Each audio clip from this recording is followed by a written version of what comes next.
Hi, so yesterday or last time we read, we talked about the Trail of Tears. And remember, that's when Andrew Jackson had all of the Native Americans move to what would be present day Oklahoma, I believe. And 1/4 of them died. And that was why it was called the Trail of Tears. If you remember, we talked about some people. Chief Asacola, he fought the U.S. Army to defend this Seminole land, and John Ross fought the Indian Removal Act in the U.S. Supreme Court. And Sequoyah developed Cherokee writing system.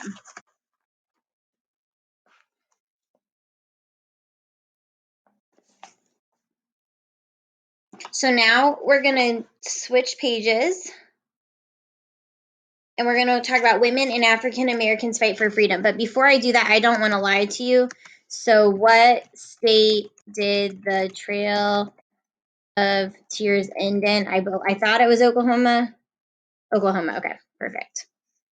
So, women and African Americans fight for freedom. So if you can see this, the coin was made to honor Susan B. Anthony, who worked for equality for women in the 1800s. The United States was changing quickly, and in the mid-1800s, immigrants flocked to America from Europe. Like an import, an immigrant, that IM must mean coming in. An immigrant is a person who moves from one place to live in another. Between 1840 and 1860, millions of immigrants arrived. More than 1/3 of them came from Ireland. New groups arrive. In Ireland, potatoes were an important food source. In the 1840s, much of the country's potato crop failed to grow. More than 1 million people died in an Irish potato famine. A famine is a severe food shortage. To escape the famine, many Irish people left their country.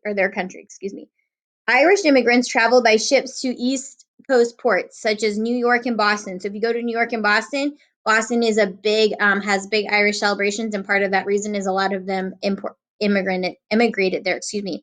When they arrived, many of them didn't have enough money to go any farther.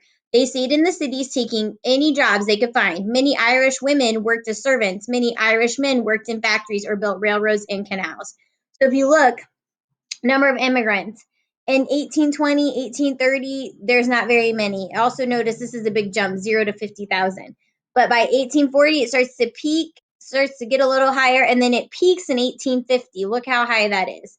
And then it goes back down. But 1850, and that would have been because of that potato, the 1840s, when the potato famine would have been happening.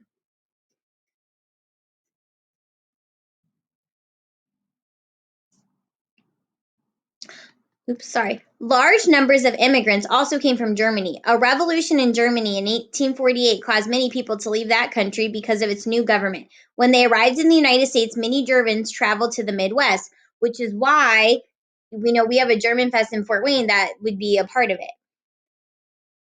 Some bought land and started farming. In the mid-1800s, factories sprang up across the Northeast and Midwest. Some German immigrants found jobs in factories in Midwestern cities such as Chicago, Milwaukee, Cincinnati.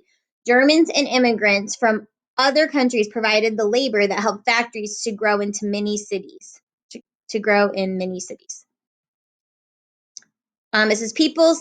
many people settled in New York City in 1800s. As this painting, write a generalization about life in New York City during this time. Generalization. I can see that there are a lot of people. I can see that it's busy. The streets were crowded and busy. You can just see that by the picture.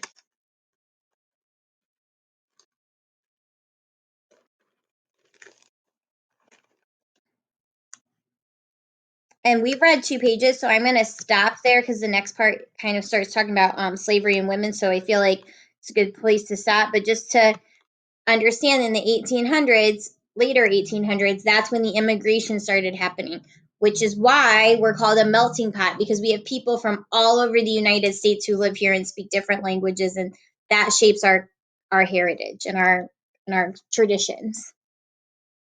Okay, bye.